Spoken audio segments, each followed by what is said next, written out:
Olá, senhores. Bom dia, boa tarde, boa noite. Vamos começar mais uma semana aí, a nossa semana 6, beleza? Vamos dar uma olhadinha aí na nossa semana 6, o que que nós temos, né? Nós temos as instruções da semana 6, o fórum de dúvidas, o conteúdo que são os slides disponibilizados da semana, a videoaula que é essa que eu estou gravando para os senhores, e os vídeos complementares. Aqui a gente tem um vídeo muito interessante, né, sobre a apreciação crítica, algumas contribuições da teoria das relações humanas. E aqui o Cortella, Mário Sérgio Cortella, para quem conhece, né, um filósofo, sociólogo, ele falando um pouco sobre o gestor de pessoas. Quem que é esse gestor de pessoas, né? Aqui nós temos a atividade em grupo. Atividade em grupo, pessoal.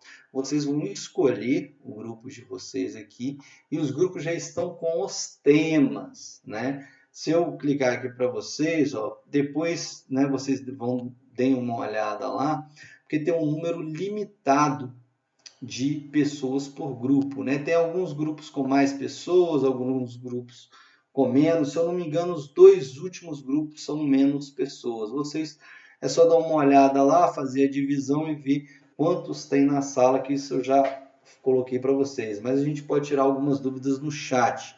Bom, e vamos para a nossa aula, que é bem importante, né? Agora nós vamos começar a segunda parte, tá, pessoal? A segunda parte aí nossa, da nossa administração científica. Oh, desculpa, da abordagem humanística, é a parte 2 da abordagem humanística, já está aqui para vocês. E aí, na parte 2 a gente começa a falar um pouco dos aspectos da liderança. Vocês devem lembrar que a gente falou lá no início, a diferença entre chefia e liderança. Será que todo chefe é líder? A gente viu que não, né? A liderança, ela tem alguns aspectos específicos dela, mas vamos lá. Né? Na teoria, as abordagens clássicas, teoria clássica, teoria científica, não se preocupava com esses grupos informais. Lembra que a gente falou agora dos grupos informais? Os grupos informais estabelecem regras entre eles. E essas regras eles acabam criando seus próprios líderes, que é um pouco diferente daquele líder, daquele chefe que a gente vê da estrutura formal. Né? Passa a ser estudado um outro tipo de estrutura, que é a estrutura informal. Né? E a partir dessa estrutura informal é que são criados os líderes. E a liderança é vista como?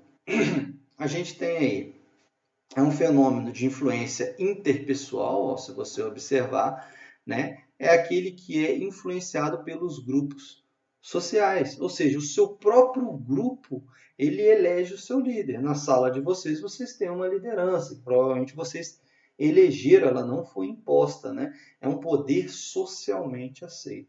O segundo ponto aí, ele fala do processo de redução de incerteza de um líder. Professor, como assim? O que que quer dizer? Lógico, se vocês elegem um líder, esse líder vocês entendem que é para representar o grupo. Esse líder representando o grupo, ele tem um poder socialmente aceito e ele provavelmente ele reduz as incertezas. É igual você chegar numa empresa, você juntar com seus colegas, trabalhadores, vocês elegerem um líder, reduz muito mais a incerteza do que vir alguém lá de cima e falar: esse daqui é o chefe de vocês, é o líder de vocês, vocês têm que respeitar. Vocês nem conhecem a pessoa. Às vezes a pessoa chegou na empresa esses dias, então é muito mais complicado. Por isso que é um processo também de redução de incerteza do grupo. Indo mais à frente, a gente tem uma relação funcional, né? Lógico, o líder ele sempre é um estrategista e ele vai indicar para os seus liderados, né, que é a liderança socialmente aceita, o melhor caminho a ser seguido. E por fim, o processo do líder seguidor ali, né? Obviamente, pessoal, o Cortella vai falar isso muito bem para vocês. A liderança, ela tem que servir. Se a liderança não servir, ela não serve. O que eu estou falando para vocês? A liderança, ela precisa também de servir aos seus subordinados. ela precisa de acatar as decisões. Mas nós vamos ver nos estilos de liderança um pouco mais à frente. Vamos lá, temos algumas teorias da liderança, né? Começando aí com os traços da personalidade. Antigamente, se entendia que o líder já nascia líder. O indivíduo ele é alto, tem uma voz forte, imponente, é um indivíduo que aparenta muito estudo, é um indivíduo pelas características às vezes físicas ou características de currículo do indivíduo, achava que o indivíduo era um líder nato. Isso não é verdade, né? Por quê? Será que toda pessoa que tem um porte, fala, né, tem um tom de voz bem tranquilo, e talvez um estudo. Será que essa pessoa é um líder nato? Não tem nada a ver. A gente observa que essa é uma teoria que ela não é válida. E a nossa segunda teoria aí, né, a ser observada, é a teoria dos traços da personalidade. Continuando a teoria dos traços da personalidade, né? Que nem todos os indivíduos são igualmente importantes, né? Lógico, o indivíduo só porque ele fala alto e tal, será que ele vai ser líder em qualquer lugar? Lógico que não. E aí a gente vai para a teoria dos estilos da liderança. Falamos sobre os traços agora de estilo de liderança. Teoria autocrática, pela própria figura aí, se você observar ó, nessa figura aqui, né? Aí já está falando, o líder é aquele que manda, que está em cima da mesa, ele manda quem pode, obedece quem tem juízo, aquela liderança autocrática, ou seja, na rédea curta que a gente costuma falar, né? Será que esse indivíduo que acha que ele é o poder, será que é uma liderança boa? Essa liderança autocrática, pessoal, inclusive, ela é conhecida como chefia também, né? Porque é o dominador de todas as decisões. Aí você tem também a liderança laissez-faire, liberal. O líder delega todas as funções e deixa o grupo decidir.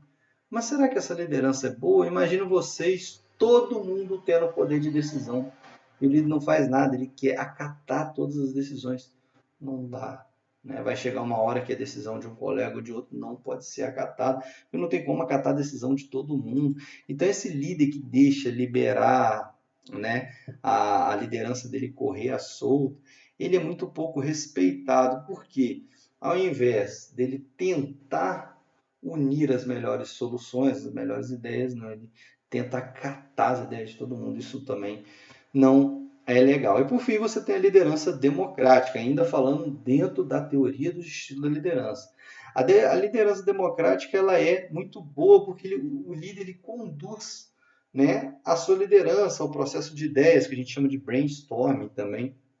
Então, todo o processo de ideias é discutido ali, e o líder coloca a sua posição, coloca os pontos e no final decide qual ideia vai ser melhor acatada, né? Você tem um relacionamento mais cordial entre o grupo, por quê? Porque o grupo que vai tomar a decisão. O líder na liderança democrática, ele está só conduzindo a situação. E por fim, uma das lideranças mais aceitas, digamos assim, hoje em dia é a liderança situacional. Professor, como assim a liderança situacional? A liderança situacional ela depende da situação. Esse é um modelo mais ideal de liderança, porque não é um líder que é um bom líder numa organização militar, por exemplo, ele não é o mesmo líder de uma organização escolar. São totalmente diferentes, são coisas diferentes. Então, você tem um líder ideal para cada tipo de situação. Né? A organização militar, você tem uma certa disciplina, você tem uma certa urgência, e você precisa de tomar decisões mediante uma determinada pressão. A organização escolar é uma organização diferente, né? Por meio do diálogo, da conversa.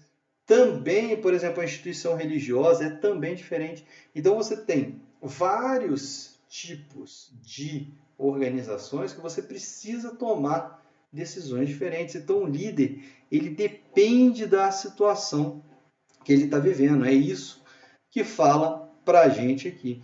Ou seja, a posição de liderança dele vai depender do papel que ele está exercendo dentro da organização.